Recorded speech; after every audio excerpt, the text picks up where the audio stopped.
नमस्कार, बहुत स्वागत है। आप देख रहे हैं जेकेएलएच प्राइम टाइम। मैं हूं आपके साथ अबू हुरैरा।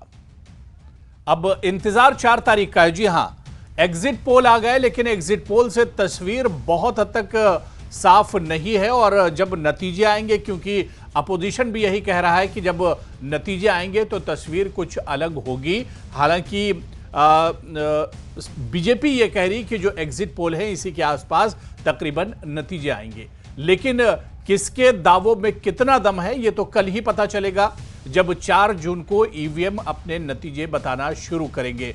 जम्मू कश्मीर से लेकर हिमाचल प्रदेश तक या पूरे देश की अगर बात की जाए, कल तस्वीर एक तरह से साफ हो जाएगी। और न्यूज़ 18 जेकेएलएच भी सबसे सटीक, जिस तरह से पहले हमने सबसे पहले और सबसे सटीक नतीजे बताए हैं, उसी तरह नतीजे इस बार भी बताएंगे। लेकिन नतीजों से पहले तमाम सियासी पार्टियों की धड़कनें जो हैं वो बढ़ी हुई हैं, और इसी पर आज हम चर्चा करेंगे, क्योंकि एग्जिट पोल पर भी सियासी पार्टियों के अलग अलग बयान हैं।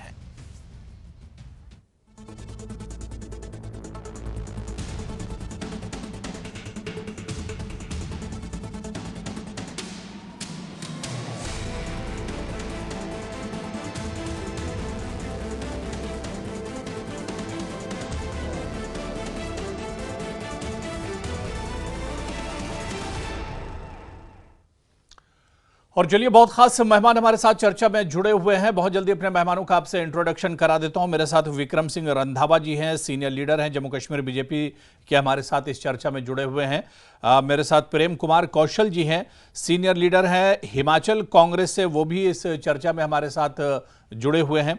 मुजफ्फर इकबाल खान साहब सीनियर लीडर हैं जम्मू कश्मीर नेशनल कॉन्फ्रेंस है, वो भी हमारे साथ इस चर्चा में जुड़े हुए हैं। और कुछ देर में पीडीपी के स्पोक्स पर्सन भी इस चर्चा में हमारे साथ होंगे।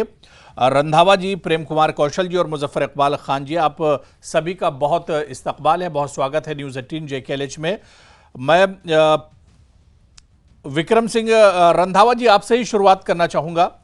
एग्जिट पोल तो ये दिखा रहे हैं कि 400 पार नहीं, लेकिन मोदी सरकार फिर से बन रही है। और इसके अलावा अगर जम्मू कश्मीर की बात की जाए तो जम्मू कश्मीर में जो नतीजे बीजेपी के लिए और एनडीए के लिए 2019 में थे, ठीक वही नतीजे एग्जिट पोल के जो नतीजे हैं वही तकरीबन 2024 में भी। और हिमाचल लेकिन बहुत शानदार बीजेपी के लिए लग रहा है। क्या कुछ कहेंगे रंधावा जी? लेकिन अभी नतीजे नहीं आए, नतीजे आना बाकी हैं अभी। अबू भाई, भारतीय जनता पार्टी के लोग एग्जिट पोल से कहीं ज्यादा अपनी कार्य पर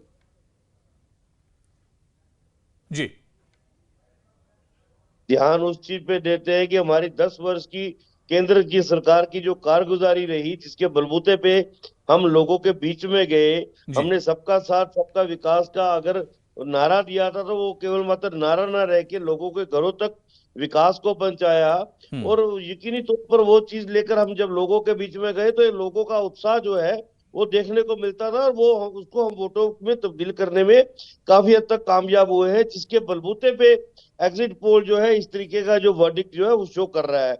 अलबत्ता हम्म। मीडिया के लोगों ने मेहनत की है, एजेंसियों ने मेहनत की है, और मेहनत के बलबूते पे वो जो नतीजा दिखा रहे हैं हम उसको सल्यूट करते हैं। हम्म। लेकिन इससे ऊपर हमारा जो एक ध्येय रहा है, जिस तरीके से हमने काम किया है, कश्मीर से लेकर कन्याकुमारी तक पूरी भारतीय जनता पार्टी की जमीनी स्तर पे पोलिंग बूथों की हमारी टोलियां जो है जिस तरीके से कार्यरत रही हैं, और हमारा पूरा कैंपेन जिस तरीके से आदरणीय प्रधानमंत्री जी ने लीड किया है, जी। और आखिर तक वो चुनाव अभियान में लगे रहे हैं, मुझे लगता है कि वो एक बहुत बड़ी ग्राउंड है हम्म। हमारे लिए इस चीज को इंडिकेट मानना कि एग्जिट पोल जो कह रहा है हम उसको सल्यूट करते हैं। अलबत्ता 4 तारीख को अब सिर्फ 12 घंटे रह गए हैं। सुबह 8 बजे के बाद दूध का दूध पानी का पानी होना शुरू हो जाएगा, और बिल्कुल। कल शाम को अगर हम डिबेट में बैठेंगे तो हम एक बहुत बढ़िया सा दृश्य लेके आपके सामने बैठेंगे कि हम्म। लोगों ने आदरणीय प्रधानमंत्री श्री नरेंद्र मोदी जी की कारगुजारी को फिर से स्टैम्प किया है, हम्म। उनको पुनः देश का प्रधानमंत्री बनने के लिए वर्डिक्ट दिया है।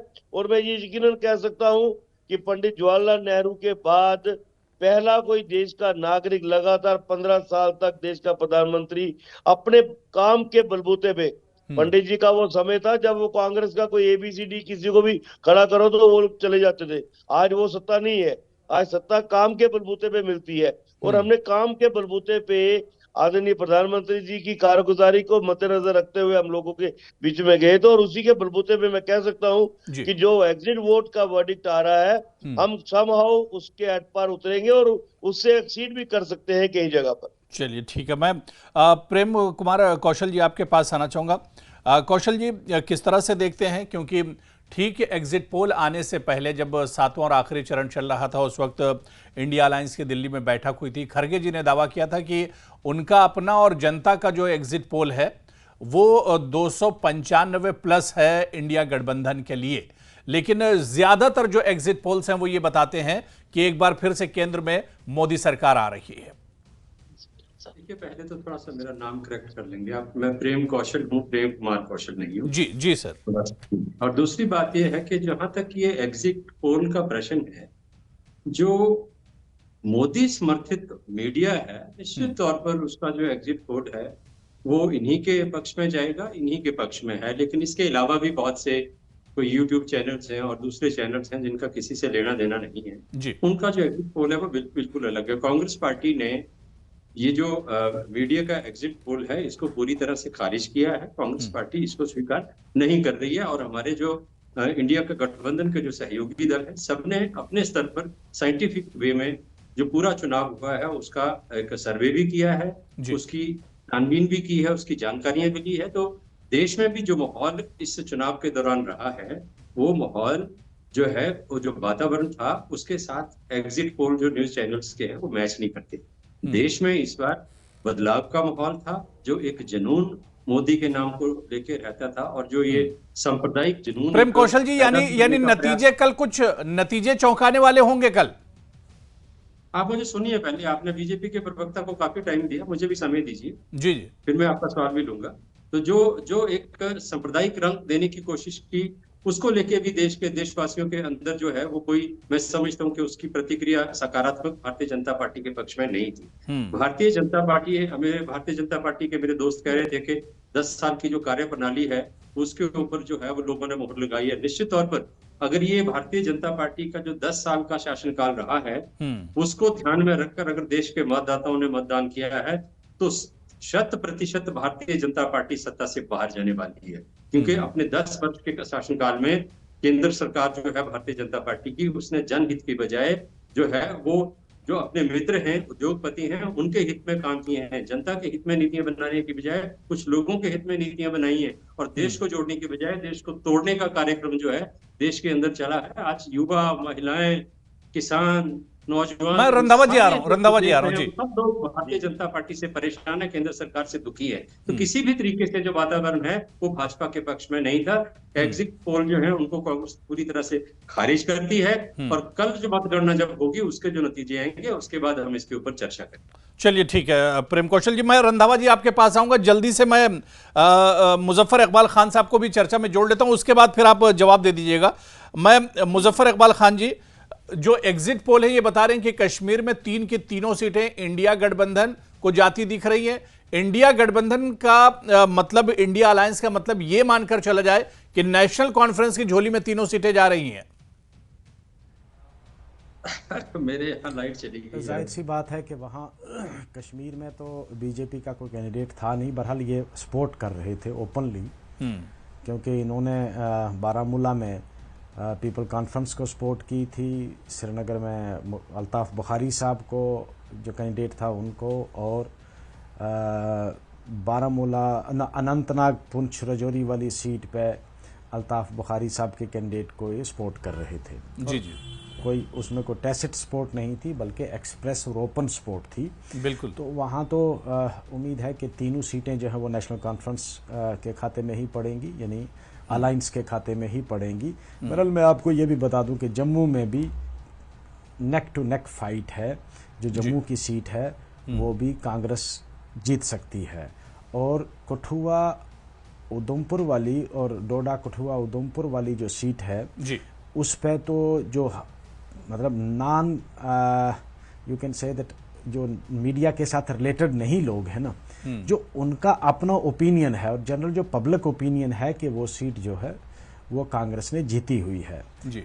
अब ये पता नहीं, मुझे समझ में नहीं आया कि ये कुछ मीडिया चैनल्स ने वो सीट जो है वो एनडीए के खाते में डाली है, यानी बीजेपी के खाते में डाली है। तो वो पता नहीं किस वजह से, वरना ओवरवेलमिंग जो पब्लिक ओपिनियन है वो ये है कि वो सीट कांग्रेस जीत गई है। बहरहाल ये चीज़ें सारे अंदाजे के जुमरे में आते हैं, आपके भी और मेरे भी। बिल्कुल बिल्कुल। जो आपके चैनल ने भी एग्जिट पोल दिया होगा या किसी भी दूसरे ने दिया होगा, या मैं जो आज कह रहा हूं, ये सब अंदाज़ा है। एक्चुअल जो पता तभी लगता है जब काउंटिंग होती है, क्योंकि वोटर, एक तो पहली बात तो ये है कि इतने बड़े मुल्क में और इतने बड़े वोटर्स की तादाद में जो आप सैंपल लेते हैं वो बहुत लिमिटेड होते हैं। और कोई बाई कोइंसिडेंस आप जिन सैंपल के पास जा रहे हैं, हो सकता है वो किसी एक पर्टिकुलर पार्टी के हों, और उससे ये अंदाज़ा करना कि नहीं जी ये सीट जीत कौन रहा है, हार कौन रहा है, वो बहुत ही मुश्किल है। दूसरी बात यह भी रही कि इस बार वोटर्स ने ओपन स्पोर्ट किसी की नहीं की, टैसिटली साइलेंटली वोट डाला है, वो भी एक बड़ी वजह है। और पिछले कई सालों से हम लोग ये देख रहे हैं कि वोटर वोट डालने के बाद बाहर आकर ये नहीं बताता कि मैंने वोट किसको डाला है। और एक अच्छी बात है, रखता है, एक पर्दादारी रखता है वोटर, वो भी एक अच्छी बात है। वो ये नहीं बताता है कि मैंने वोट किसको डाला है। आपने भी देखा होगा बहुत सारे मीडिया के अफराद जो हैं, जब वो क्यू लगी होती है बाहर, जब वोट डाल के कोई बाहर आता है तो वो कहते हैं दे दिया, जिसको देना था दे दिया। वो कभी ये नहीं खुलकर बताता कि मैंने किसको दिया। बिल्कुल। बहुत कम लोग हैं जो ओपनली ये कहते हैं कि हमने फलां को वोट दिया है। या कभी कभी वो मतलब पॉलिसी किसी गवर्नमेंट की एक्सप्रेस कर देता है, जहां से अंदाज़ा कर लेते हैं, ये जो एग्जिट पोल की टीम्स हैं वो अंदाज़ा करते हैं कि ये इसकी पॉलिसीज की तारीफ कर रहा है, इसने उसी को वोट दिया। तो वो भी कोई ज़रूरी नहीं होता है। बहरहाल लेकिन मुजफ्फर साहब, मुझे लगता है कि ये जो एग्जिट पोल नेशनल कॉन्फ्रेंस के हक में जो आ रहा है, इंडिया अलायंस के हक में जो एग्जिट पोल आ रहा है, इसे आप सही मान रहे हैं कि तीनों सीटें नेशनल कॉन्फ्रेंस के हक में जा रही हैं? हालांकि इस बीच में नेशनल कॉन्फ्रेंस की तरफ से यह भी इल्जाम लगाए गए कि अमित शाह ने अचानक कश्मीर का दौरा क्यों किया। हो सकता है उमर अब्दुल्ला को हराने के लिए, नेशनल कॉन्फ्रेंस को हराने के लिए यह दौरा किया गया हो। इस तरह के भी इल्जाम लगाए गए। इल्जाम नहीं थे जी, बल्कि वो तो जाहिर सी बात है और उनको हक है। बहरहाल ये कहना कि वो उस वक्त जब अमित शाह साहब यहां आए थे ना जी, तो ये कहा गया था कि ये एडमिनिस्ट्रेटिव टूर है, सिक्योरिटी सिनेरियो को असेस करने के लिए और सिक्योरिटी स्टॉक लेने के लिए, ऑफिसर से सिक्योरिटी के बारे में रिलेटेड जो स्टॉक लेना है उसके लिए अमित शाह साहब तशरीफ ला रहे हैं। तो उसके ज़िमन में ये कहा गया था कि इस वक्त इस बिजी शेड्यूल में होम मिनिस्टर साहब का जम्मू कश्मीर में आना किसी पॉलिटिकल पार्टी के लिए वो फायदेमंद भी हो सकता है, नुकसानदेह। तो वो जाहिर सी बात है, जब दूसरे दिन पता चला कि वहां उन्होंने अपनी टीम पूरी बीजेपी की जो है दूसरे दिन बारामूला भेज दी थी पीसी की सपोर्ट में, और वही टीम जो थी हमारे यहाँ के प्रधान साहब भी और दीगर जितनी भी टीम थी, तरुण छुग साहब, ये रजौरी पुंछ के टूर पर चले गए और लोगों को, अपनी टीम पूरी को ये कहा, बीजेपी के वर्कर्स को, कि आप जो है अल्ताफ बुखारी साहब के कैंडिडेट की सपोर्ट करो।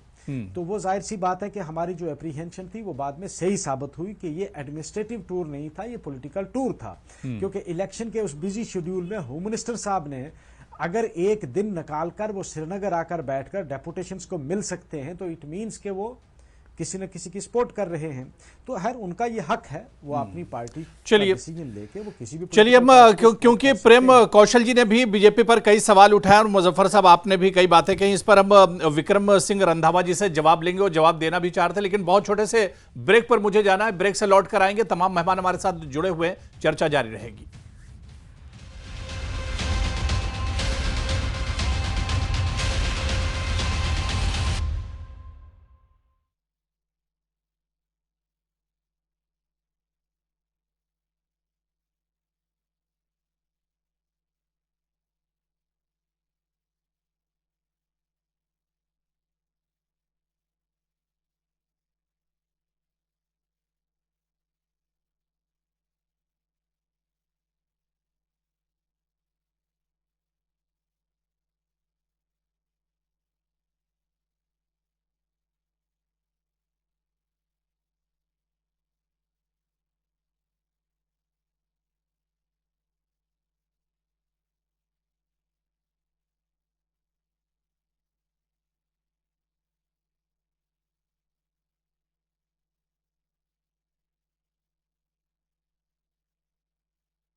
तो बस कुछ देर की और इंतजार है और उसके बाद तस्वीर बिल्कुल साफ हो जाएगी कि किसके दावे में कितना दम है, क्योंकि एग्जिट पोल पर भी कई तरह के सवाल सियासी पार्टियां उठा रही हैं और इसी पर हम चर्चा कर रहे हैं कि 4 तारीख को किसकी सरकार।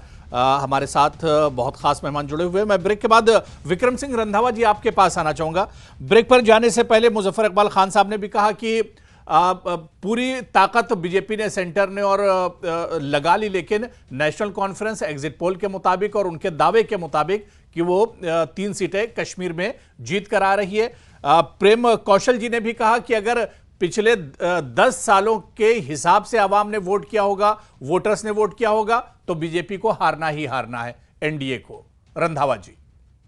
चलिए, अच्छा है, मैं तो प्रेम जी की बातों का स्वागत करूंगा। मैं प्रेम जी के भी ध्यान में ले आऊं कि आप हिमाचल में सरकार में हैं, आपकी सरकार है और आप 4 लोकसभा की सीटें भी हार रहे हैं। जो आपके 6 विधायक बागी हो गए थे, जिनको एक्सपेल कर दिया गया था, वो 6 की 6 सीटें जो भारतीय जनता पार्टी के पक्ष में जा रही हैं। तो यहीं से आपको पता लग सकता है कि आपका सरकार पे कितना नियंत्रण है और आपकी 2 साल की कारगुजारी को लोगों ने वोटों में कैसे बदला है। अलबत्ता हम तो कह रहे हैं कि हम एग्जिट वोट पे ज्यादा विश्वास नहीं कर रहे हैं, हम अपनी कार्यप्रणाली पे विश्वास कर रहे हैं कि हमने 10 साल इतना लोगों के लिए किया है कि लोग नरेंद्र मोदी जी को दोबारा प्रधानमंत्री चुनने जा रहे हैं। जहां तक मुजफ्फर बेग साहब का है सवाल है, तो मैं ये यकीनन कह सकता हूं कि इंडी ब्लॉक को अगर एग्जिट पोल 3 सीटें दे रहा है, तो इंडी ब्लॉक तो यहाँ वैसे ही तार हो चुका था। अनंतनाग की सीट पे ये आपस में लड़े हैं, अब वो सीट मैडम की झोली में जाती है या नेशनल कॉन्फ्रेंस की झोली में जाती है, ये तो बाद में पता लगेगा। लेकिन ये यकीनन है, लेकिन मुजफ्फर साहब जिस तरह से कह रहे हैं रंधावा जी कि पूरी कोशिश कर ली बीजेपी ने और केंद्र सरकार ने, लेकिन फिर भी देखिए नेशनल कॉन्फ्रेंस 3 सीटें जीत रही है एग्जिट पोल में ही। काश बीजेपी कभी नेगेटिव पॉलिटिक्स लेके चली होती, क्योंकि ये इन्हीं के कांग्रेस और नेशनल कॉन्फ्रेंस के लोगों के मंसूबे रहते हैं। बीजेपी ने कतई भी प्रयास नहीं किया कि हम किसको हरवाएं। हाँ ठीक है, जिनको हम नहीं, यही इल्जाम देखिए हिमाचल में भी है, यही इल्जाम हिमाचल में भी बीजेपी पर लगता रहा कि बीजेपी धनबल का इस्तेमाल कर रही है, पैसों का उसने इस्तेमाल किया, खरीदो फरोख्त का इस्तेमाल किया बीजेपी ने। सरकार में थे, हिमाचल में इनकी सरकार थी, एडमिनिस्ट्रेशन इनकी थी, पुलिस इनकी थी, लॉ एंड ऑर्डर इनके पास था। धनबल हम कहां से इस्तेमाल कर सकते थे? धनबल तो इनके पास है हिमाचल में, हमारे पास थोड़ी ना है। हम तो अपोजिशन में वहां बैठे थे, लेकिन मैंने कहा ना, हमारी केंद्र सरकार की कार्यगुजारी के बलबूते पे हम लोगों के बीच में गए हैं और उसका नतीजा हम आपको कल बता देंगे। हिमाचल की चारों सीटें। प्रेम कौशल जी, आप बीच में बोल सकते हैं। जी और 6 की 6 सीटें जो है असेंबली की हम जीत रहे हैं। आप जब इनको रोकेंगे फिर मैं बोलूंगा। ठीक है, नहीं, आप जवाब दे सकते हैं। प्रेम कौशल जी, अब आप जवाब दे सकते हैं। जी देखिए, भारतीय जनता पार्टी के प्रवक्ता हिमाचल के बारे में प्रवचन दे रहे हैं कि हिमाचल में कांग्रेस की हालत खराब है, 4 लोकसभा की सीटें हार रही है, 6 उपचुनावों में कांग्रेस हार रही है। मैं इनकी जानकारी के लिए बता दूं कि हिमाचल प्रदेश में 6 की 6 उपचुनाव की सीटें जो हैं वो कांग्रेस जीतने जा रही है और लोकसभा की जो 4 सीटें हैं उनमें से 2 सीटें कांग्रेस निश्चित तौर पर जीत रही है और 2 सीटों में टफ कॉन्टेस्ट है, जिसमें आप मान रहे हो कि आप 2 सीटें हार रहे हो। तो वहां जम्मू में नहीं माना कि हम एक सीट हार रहे हैं। आप खाली पुलाव न पकाएं हिमाचल प्रदेश को लेके। पर हिमाचल प्रदेश में जो राजनीति भारतीय जनता पार्टी ने करने का प्रयास किया है, उस राजनीति का खमियाजा भाजपा को हिमाचल प्रदेश में जो लोकसभा की 4 सीटें हैं उनमें भी भुगतना पड़ेगा। ये जो धन बल की खरीदो फरोख्त की राजनीति, सरकारें तोड़ने की राजनीति भारतीय जनता पार्टी ने शुरू की है, इसमें भाजपा हिमाचल प्रदेश में फेल हुई है और इस कोशिश का, इस प्रयास का ये देवभूमि और यहाँ के लोग भारतीय जनता पार्टी को जवाब देंगे और सबक भी सिखाएंगे। ये मैं आपसे कहना चाहता हूँ। भाजपा उपचुनावों में बुरी तरह से हारने वाली है। यहाँ नरेंद्र मोदी आपदा आई हिमाचल प्रदेश में, इतना बड़ा डिजास्टर आया, नरेंद्र मोदी ने हिमाचल का रुख नहीं किया, हिमाचल प्रदेश को कोई राहत नहीं दी, हिमाचल प्रदेश को कोई मदद नहीं की। ये सारे मुद्दे बड़े जबरदस्त तरीके से लोगों के बीच चले हैं। भाजपा को हिमाचल प्रदेश के साथ सौतेला व्यवहार करने के लिए, हिमाचल की अनदेखी करने के लिए परिणाम जो है इन चुनावों में भुगतने पड़ेंगे। आपको वो तो जम्मू में कल बैठ पता कर लग हिमाचल जाएगा। कल प्रदेश के शाम बारे को में आकलन प्रेम जी को नहीं दोबारा करना चाहिए। जोड़िएगा मैं अबू जम्मू जी। के बारे में टिप्पणी नहीं कर रहा हम हूँ। कल शाम को हिमाचल की डिबेट जरूर करेंगे, क्योंकि मैं हिमाचल बिल्कुल में प्रचार करेंगे, में मैं रहा आपके हूँ साथ आऊंगा, और ज्वाइन मैंने करूंगा। वहां इनकी कांग्रेस की टोलियों को देखा है कि वो कैंपेन तक करने को भी तैयार नहीं थे, क्योंकि उनको पता अरे हुआ था छोड़िए, मारे हुए हैं। अपनी चिंता करिए। भारतीय जनता पार्टी हिमाचल प्रदेश में पूरी तरह से बंट चुकी है, बिखर चुकी है, कई टुकड़े हो चुके हैं भाजपा के हिमाचल प्रदेश में। कल कल शाम को चर्चा करेंगे इस विषय पे। बिल्कुल चलिए मिलेंगे, चलिए, कल तक बिल्कुल और मिलेंगे। इंतजार कर लेते हैं। अब ज्यादा वक्त नहीं बचा है। कल तस्वीर बिल्कुल साफ हो जाएगी। मैं मुजफ्फर साहब आपके पास आना चाहूंगा। पानी का पानी हो जाएगा। बिल्कुल बिल्कुल, तस्वीर बिल्कुल साफ हो जाएगी। मैं मुजफ्फर साहब आपके पास आना चाहूंगा। मुजफ्फर साहब, आप जिस तरह से एग्जिट पोल बता रहे हैं, नेशनल कॉन्फ्रेंस इंडिया जो ब्लॉक है वो जीतकर कश्मीर में आ रहा है, तो ऐसे में आने वाले दिनों में अब जब असेंबली के चुनाव होंगे तो ये एक बहुत अच्छा साइन होगा नेशनल कॉन्फ्रेंस के लिए और इंडिया ब्लॉक के लिए। अबू हुरैरा साहब, एक चीज आप तस्लीम कर लें जी कि इवन जम्मू में भी, क्योंकि 5 अगस्त 2019 के बाद जम्मू में जी। लोगों ने लड्डू भी बांटे, ढोल भी पीटे, कि बहुत अच्छा जी, जी। डिसीजन हुआ। सबने नहीं, बीजेपी वालों ने। आज वही बीजेपी वाले पब्लिक इनका साथ छोड़ गई। जब जम्मू वाले लोगों को पता चला कि हमसे छिना क्या, हमसे यहाँ की एम्प्लॉयमेंट हमारे बच्चों की छिन गई, हमारी ज़मीन की सिक्योरिटी छिन गई, हमारी बिजनेस छिन गई, हमारा जो नौजवान यहाँ कोई छोटी मोटी ठेकेदारी करता था उससे ठेकेदारी छिन गई। आपके जम्मू में मैक्सिमम जो एम्प्लॉयमेंट है वो बाहर के लोगों की है, बाहर के लोग आगे हैं। और अब आगे भी देखेंगे कि यही हालत। पहली बात तो ये है कि इन्होंने बैकडोर एंट्रीज इतनी कर दी हैं कि यहाँ अब वैकेंसी कोई नहीं रही है जम्मू के बच्चों के लिए। उसकी रिजेंटमेंट में इस बार वही जम्मू है जो आज से 5 साल पहले, यानी अगस्त में 5 साल हो जाएंगे इस साल, लोगों ने बहुत खुशियां मनाई थी। आज उन्होंने बीजेपी का साथ छोड़ दिया। जम्मू सीट पे भी आप अंदाजा करेंगे, मैं हार जीत का मैं नहीं कहता, लेकिन एक मेजर चंक जो है वोटर्स का वो ड्रिफ्ट अब ज्यादा समय, ज्यादा वक्त नहीं रह गया। वही हालत, जी जी, वही हालत रंधावा जी जिस तरह से कहते हैं, मैं रंधावा जी आ रहा हूँ, कठुआ में भी हुई है। मैं मुजफ्फर साहब की बात मैं रंधावा जी आ रहा हूँ। रंधावा जी तो ये अपना खाता भी नहीं खोल पाए। रंधावा जी मैं आ रहा हूँ क्योंकि मेरे साथ पीडीपी के स्पोक्सपर्सन इकबाल ताहिर जी भी हमारे साथ जुड़ चुके हैं। इकबाल ताहिर जी, आपका भी बहुत इस्तकबाल है। इकबाल ताहिर जी, जो एग्जिट पोल बता रहे हैं कि महबूबा मुफ्ती, पीडीपी को बड़ा झटका लग रहा है और अनंतनाग सीट पर महबूबा मुफ्ती जी हार रही हैं, ये एग्जिट पोल है।